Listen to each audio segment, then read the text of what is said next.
Hey guys, Scott here, Pine Bear Craftsman. Having an egghead moment a little bit, trying to figure out I guess what the deal is with this parenting thing, right? What's the deal with the parents? To be able to create a human life, right? Bring it into this planet and raise it through the very small phases of steps. It's crazy, and I'm just thinking about it. How far my son has come, how far he's gotten with his abilities, just as a person, little person, personality. And I think back to like when he started to walk, right? I'm sure most parents do that, like the first words and the first walking and the first smile or the first laugh, the first really funny thing that they said that you actually laugh out loud about, like, what? And I realized by looking and reminiscing about that, I had a thought about myself and also about how I'm going about homeschooling him as a father and my wife homeschooling him. Um, he learned how to talk himself. He learned how to walk himself. He learned how to have his own opinions, and his personality came from, I guess, the world around him as he sees it. The little bit of good that's in him, right, versus the little bit of bad that's in there mixing around. We have something to say about both of that by our own reactions to things. It brings out tendencies or habits, bad habits. We have only to blame ourselves if he's yelling at us, because if we yell at him, it's not like he went online and searched out how to scream back and forth. um, it's just funny how the responsibility falls on us to be parents, and we're just big kids ourselves. Inside me is this little Scotty Jr. He's still there. He gets, emotional, doesn't know how to deal with his emotions. He gets angry, right? Sad. But he also gets really excited. Like the first time I drove my first car, and I put in the tape cassette, right, of Bon Jovi in my first car ride by myself. Like it was the most freeing moment. And I learned how that was. I did that myself, right? Or the first time I pulled a tire off, I tried it myself to figure out how to fix a flat on my bike or on my car. And the things that we try to impose on kids about, I guess, about how they should be learning and the standards, and it's not just with standard school or going to regular school. It's all parents, put these benchmarks, and sometimes they find it hard, and they say, well, why doesn't he or she know this thing? Everybody's different. And I realized very quickly that the kid's different from me and my wife substantially, but there's traits that pop up. You say, oh, that's your father, or that's my dad, or that's my mom, or that's you, that reaction. It's funny, but that's all we can do. That's all we got, these little windows, and it's fruitless to chase those little idiosyncrasies that remind us of our family because he's so unique, right? The kids are so different from each other.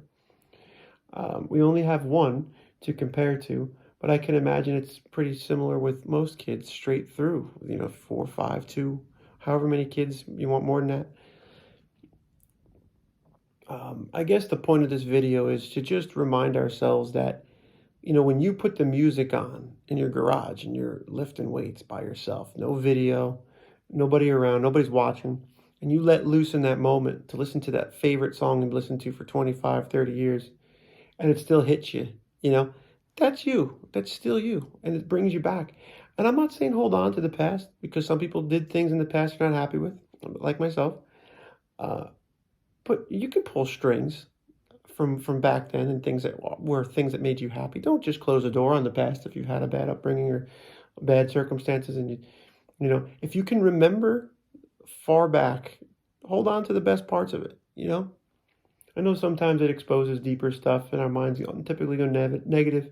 But today I'm in a positive place, and I'm enjoying thinking that I'm very similar to my son, even though we're different in age, uh, and remembering that, because me trying to stifle a little thing I don't like, oh, let's change that about you, or let's work on this. It's what every parent did and still does. And you're trying to make this person better, you know. But at the same time, you don't want to take a complete blow it off. Oh, they're a free spirit, and they're like ripping the sheetrock out, and they're chewing like grass clippings in the bag out back. You gotta have some structure. Maybe your kid does that, and I'm sorry to insult you about the grass clippings. But what I'm saying is, I think that there's a very small role a parent plays that's really critical. And even as a homeschool parent, it's about figuring out how they enjoy learning and just promoting that. I've seen some amazing things. I've seen kids that just today, awesome artists, blew my mind. There's kids out there that can read beyond the skill level. There's kids that can do math in their heads, like they're walking, chewing gum, and doing math. And I'm amazed. And who do we have to thank? Maybe it's upbringing, maybe it's healthy diet, maybe it's promoting learning from early ages. We never looked at our kid as being too young to do stuff with. We do, however, push maybe more than we should with getting up to some higher and higher standard. So that's another thing. Like, I didn't like sitting down for more than an hour to do work. So I don't recommend that, 4, 5, 6, 8 hours of sitting still is beneficial. It's like working out. You wouldn't work out for 12 hours straight. You work out until you feel good and you feel like, all right, I had enough of this, and you move on. We're free spirits. We're able to do that. We have a freedom to say, I don't want to work out anymore. So remember that too. If you are constricting your child in different things, like don't do this, don't do that, don't do this, don't do that, and you find out yourself micromanaging them down to just sitting bored in the corner because everything is a no. This is too loud. That's too quiet. This makes noise. That smells. Especially being a homeschool parent in a house where you kind of get stuck in there for a little longer than you would in a warmer climate. Try not to ultra criticize. Give them responsibility. Like, hey, your toys are to go away because that's your responsibility. Well, I want to help put the knives away in the dishwasher. We'll get there. But right now, you have to show me that you could do this. Could you, put your clothes in the hamper, put your clothes away, and then we can go downstairs and we can work with power tools if that's what you want to do. Or, I'm never going to stifle him from wanting to be with me, but at the same time, I know how much brains, that I've let go based on these car hobbies or these passions, like riding dirt bikes for hours or like, dirt jumping bikes. And I want a good balance. I want him to do all that, learned how to ski a little bit this year, learned how to swim a little bit last year, first time on a boat with dad. We're going through life together. We're all learning. Try to ease up. I have to try to ease up. Not with the academics, but with trying to make him into a good little person where he's going to be respectful. I don't care what people think about my kid. They could think whatever they want. But I know what he is, and I know what's inside him. And if I see him holding stuff back, I want to promote letting it out. It feels better if you're shy. That's one thing. But, to break the ice and be nice. Or, don't go the other way and start like we're teaching him a martial art. We don't want to take him out into the public and he starts swinging at people. You got to control that. You got to teach him right from wrong and really instill that this is not the time or the place to throw a punch. And we're not throwing a punch unless there's gloves or if it's in self-defense. And if it's for playing, you're going to hurt somebody. Let me know what you think. Let me know what you analyze about yourself as a parent. Because that's really what we're doing here. I'm not analyzing my son. He's just a kid. And anything that he is or isn't is because of me and my wife. So we have to reflect. Especially if we're not handing him off in the morning and picking him up in the evening, that little window of time that you have between dinner and bedtime to actually instill like some deep moral code. At the end of the day, it seems like they're getting as much as they're going to get during the day of that. And it's tough. You just want to be with your kid when you get home and not fight, not try to scold or correct, right? I think if you have your heart in the right place and you have a good conscience and you reflect a lot, I think you'll be a great parent. I think if you do things selfishly and you ignore what's best for the development of your kid, and you're not going to face your flaws, like my flaw right now, I'll be clean with you, is I get upset. I I get mad if the routine changes, because I used to feel like the routine matters at the younger ages. Like if he wasn't in bed at the right time, he was going to be hard to put down, which was true. So it's like, okay, put that down. We're going to wash. We're going to bathe. We're going to do this. We're going to get ready, brush our teeth. We're going to read. We're going to be in bed by 8 o'clock, because if we're not, it's a mess. And it's been the case. Or we'd be out with like holidays and it'd be 7 o'clock and we got to do 45-minute ride home. It's like, all right, everybody out. We got to get back for 8 o'clock. He's got to be in bed. And, it put anxiety and stress on the family more than it should.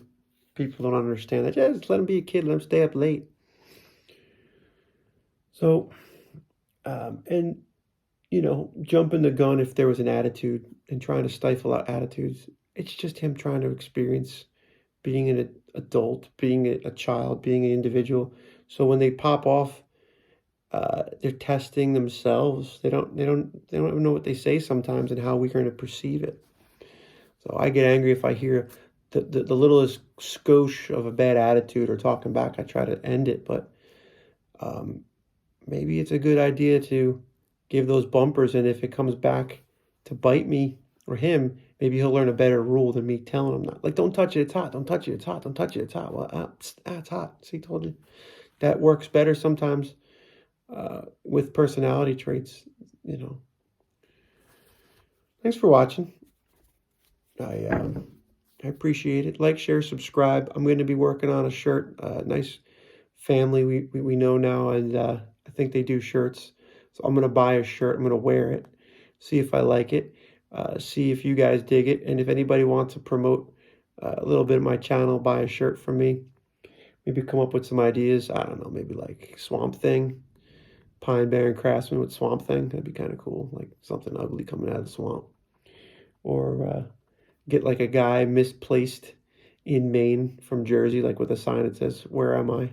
Flatlander." Or Scotty from away has come here to stay. Pine Barren Craftsman. Be a craftsman. How about that? Let me know what you think about some of these ideas. You want to go sleeveless, tank top?